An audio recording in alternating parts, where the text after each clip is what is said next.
Hey everyone, Greta here from Plan. Today I'm going to show you how to make a media kit.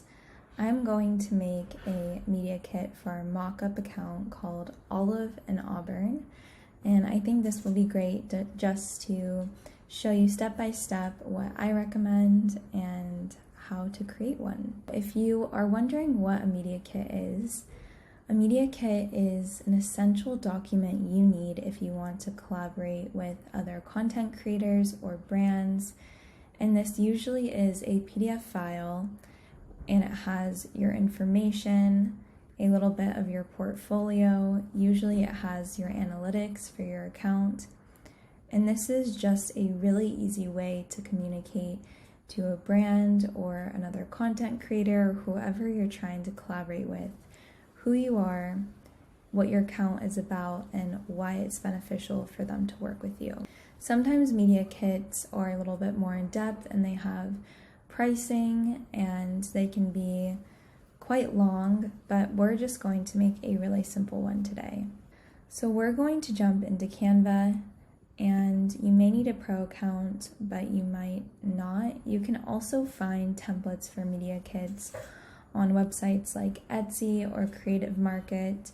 You can buy those templates that are fully editable in Canva. Make sure they say you can edit them in Canva. And sometimes you can find them really cheap for like $5 or $10.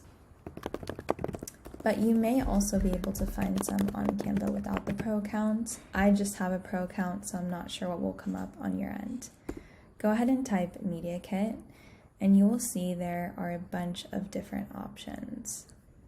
I think this is a great one because I love how it shows a little bit of a portfolio up top. It has a place for your logo, a short bio, all your social media icons, and then here it just gives a brief overview of a testimonial, statistics, awards, specialties, things like that. So obviously any of you could just go into Canva and click on a template and figure it out on your own. But what I really want to do today is just give you some tips and show you how I would do it, because that might inspire you and help you when you're customizing yours. So to make this look less like a template and more like our mock-up brand, I'm first going to delete this layer which had this kind of speckled look over it. I'm also going to delete it on the second page. I'm going to bring in a photo. Now, something that I love to do with backgrounds, and you'll commonly see this on certain plan posts or story posts we do, is I love to have some shadow play. And I feel like this just makes the background a little bit more interesting to look at, and it just gives it a little bit more depth. So I'm going to bring in this photo here. It is a wall with this palm leaf shadow. Now, if I just look at it like this looks very intense to me, and it pulls our eye away from the bio, the small portfolio, and we don't want to do this because this is our first impression. We want to make sure when people open our media kit that they are really pulled in and are excited to go through it and nothing's too distracting. So to tone this down, I'm going to go into transparency. I'm going to pull this to the left, and that already really calms down this background. The other thing I'm going to do is going to adjust, and then I'm going to pull this blur effect to the right. And as you can see, now we still have that element of shadow in the background, but it's so much less distracting, and that's exactly what I wanted. One thing to remember when you're creating your media kit is you want it to look like your brand. This is sometimes a brand or another content creator's first impression, and it will be the first piece of content that they see from you. So you really want to make sure it represents you authentically. For example, our mockup account is very bright. There's a lot of shadow. There's beach photos and white sand. And so my goal with designing this media kit is to make it look exactly like that account. And if you were to look at this media kit and then go to our Instagram account, you would see the correlation between the two. If your account is, let's just say you're a photographer and you specialize in really moody, dark photos, then you won't want to create a media kit that's very light and airy and bright. You're going to want to bring in more of those moody effects and colors. So maybe here I would have opted for like a dark green background, or you can even use the color picker tool and pull colors directly from your photos to really make sure it's spot on. But this looks very aligned with the mockup account we are making it for. The next thing I'm going to do is bring in a different logo. I have one here. This is actually my own brand's logo, but I thought it would work nicely here. So I'm going to delete that logo, bring in this one, and then I'm going to show you how to use the background remover. So you just click Effects, click Background Remover, and you'll see this does an incredible job of removing that white background it was on. And I can just bring it in here, and it looks so great. Now again here, if I felt like this was a little distracting, I can adjust it with that transparency tool, and that looks really great to me. I love these colors together. Now I want to change this blue so it matches the rest of the document more. So I am going to click here, and then you can see the photo colors here, and I absolutely love this because you can actually see what colors are being pulled through, and you can really match everything up. So I want to actually pull in the color from the logo, so I'm just going to drop it into one of these tiles, and then let's see if it picks up the color, which it did. So that's a little hack. When I brought in the logo here, and I used the background remover, it didn't actually pull the color because I didn't see it as an actual element that it needed to pull color from. But since I just dropped it in this tile just for a moment, or this frame rather, it then recognized that it needed to pull colors from there. So that's a great little hack. Now I can pull that color that I wanted, which is this kind of salmon colored pink, and I love that. So I'm going to bring that in here, and then I don't like the black with it. I'm actually going to change the text to white.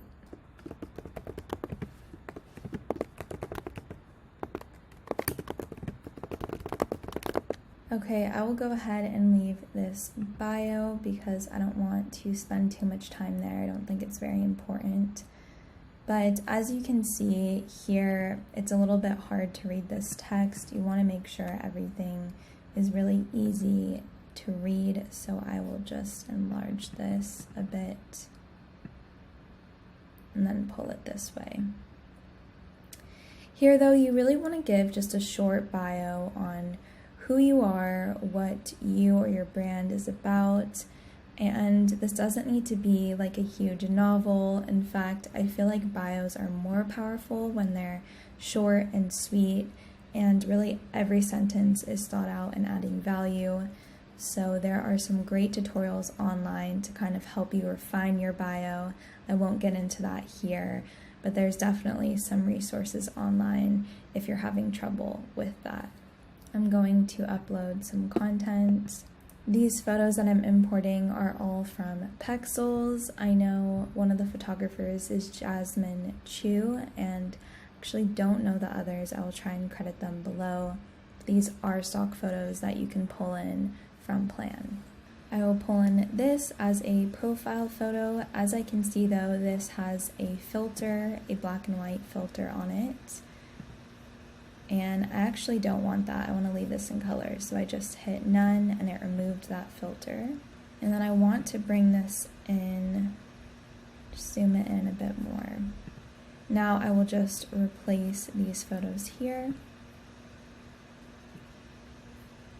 Okay, this looks good to me. And now I'm just going to change the color of these icons. So to make these clickable, you'll just click the logo, go to this link here, and then you'll insert your link, hit apply, and then it will link externally. Again, I don't want to bring black into this because I feel like that just looks very distracting. So I'm going to bring in this pink color again for the text.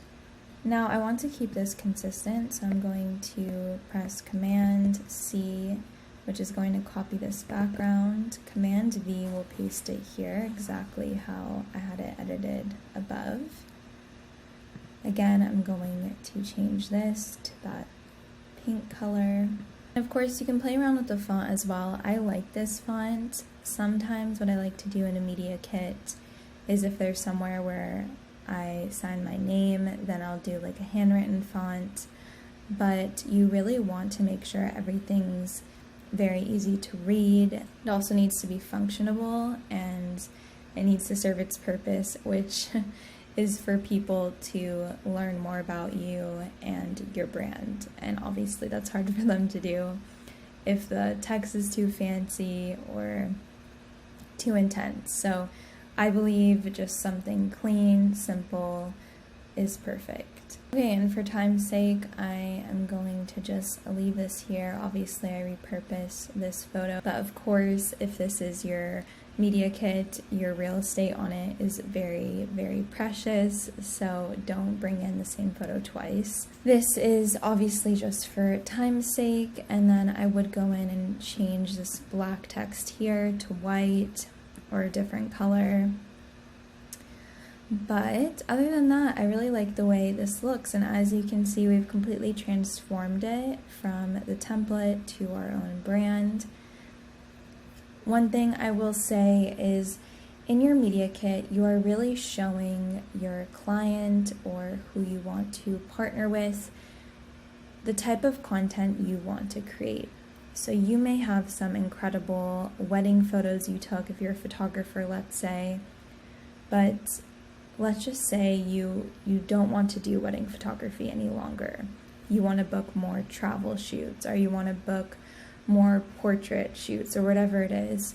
Those are the photos you're going to want to feature here, because you are telling whoever is viewing this what you're about and what you want to create for them, and giving them a little taste of what you want to do. So definitely be picky about what you're bringing in here and what you're showing to them.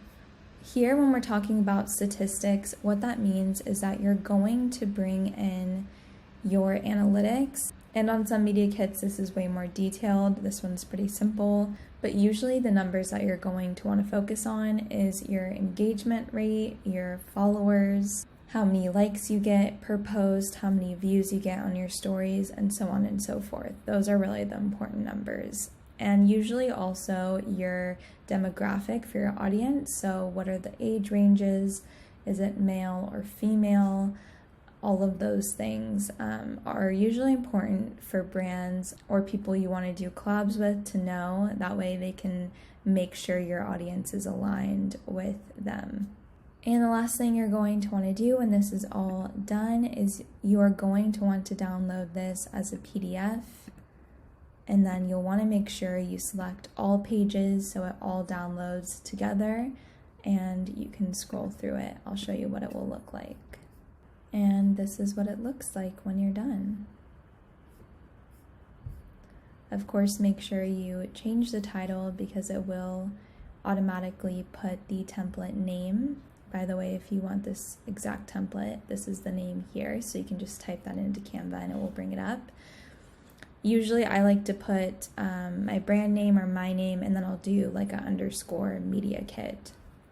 And I usually just send it out like that, and then you'll just simply email this over. I hope this video was helpful, you guys. Sorry I didn't get to see my face today. Tutorials like this, I feel like it might just be distracting looking at me. So I just wanted to show you the full screen. Anyways, I hope this was helpful, and I will see you guys very soon. Bye, everyone.